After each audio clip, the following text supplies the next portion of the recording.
Rediscovering Gita for the Modern World by Shrikant Soman. Based on Essays on Gita by Sri Aurobindo. Second series, Part 1. The Synthesis of Works, Love and Knowledge. Chapter 1 of second series, The Two Natures. Continued from the previous episode 94, The Intellectual Problem of Action in the Gita. Current episode 95. Prakriti, the divine origin of existence. The Gita's concept of a supreme nature, beyond Sankhya. Two natures, the spiritual source of all creation. This passage delves into the Bhagavad Gita's unique expansion of the Sankhya philosophy by introducing the concept of a higher spiritual nature that is the true source of all creation. It explains how this supreme nature or Prakriti is the dynamic conscious power of the divine, fundamentally different from the lower material nature. Key takeaways. The Gita expands on the Sankhya philosophy of Prakriti. While Sankhya sees a rigid separation between the soul and an eightfold material nature, the Gita introduces a higher spiritual principle to bridge this gap. A supreme nature, Prakriti, is the true source of creation. This higher principle is not merely an inert force, but the active conscious power of the divine itself, from which the lower phenomenal world is a lesser manifestation. This supreme being, Purushottama, and the supreme nature are one. The passage explains that Prakriti is the dynamic aspect of the Purushottama, representing two ways of understanding the same ultimate reality. The supreme nature is the spiritual essence of all existence. It is the persistent underlying truth and force, Swabhava, behind all things, and living in accordance with it leads to a life guided by knowledge rather than ignorance. The concept of Prakriti resolves the problem of divine action by identifying the supreme nature as the conscious energy of the spirit. The Gita provides a coherent explanation for the creation and sustenance of the universe from a divine source. The two natures of Prakriti. The Sankhya philosophy describes Prakriti as an eightfold nature.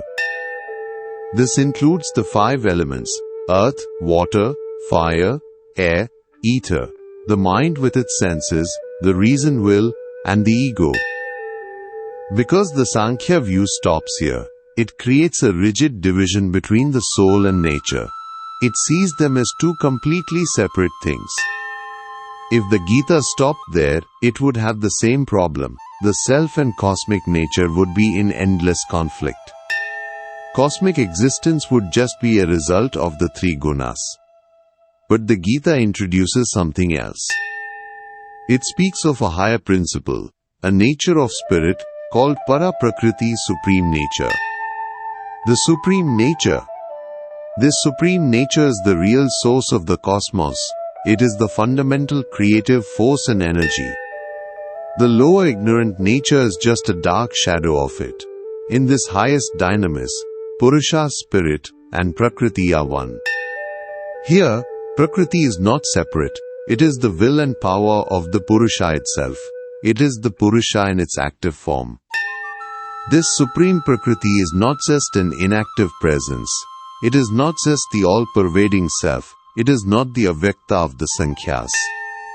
The Avyakta is the unmanifest seed state of the eightfold nature.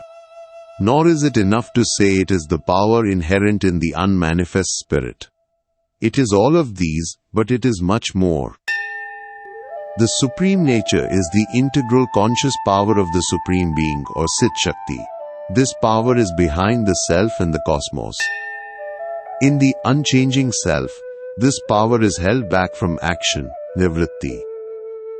But in the changeable self and the cosmos, it comes out into action, pravritti. The true principle of existence. Through its dynamic presence, this power evolves all of existence. It appears in them as their essential spiritual nature. It is the persistent truth behind all appearances. It is the fundamental quality and force Swabhava. It is the self-principle of all becoming. It is the divine power behind their existence. The shifting balance of the gunas is only a small derived play of this supreme principle. All the activity of forms, mind, senses, and intellect comes from this spiritual force. It exists only because of this power of being. If we only live in the phenomenal world, we will not find the real truth. The real truth is this spiritual power. It is this divine force of being. It is the essential quality of the spirit in which all things exist. From it, they get all their power and the seeds of their movements. If we grasp this truth, we will find the real law of our becoming. We will find the divine principle of our life. Its source and purpose are in knowledge, not just in ignorance. The divine origin. The Gita's description of the Paraprakriti essentially says this. Krishna calls this other higher Prakriti his supreme nature. This I refers to the Purushottama, the supreme being. The original and eternal nature of the spirit is what is meant by Paraprakriti. Speaking of the world's origin, Krishna says, this is the womb of all beings. Then from the point of view of the originating soul, he says, I am the birth of the whole world and its dissolution. There is nothing else supreme beyond me.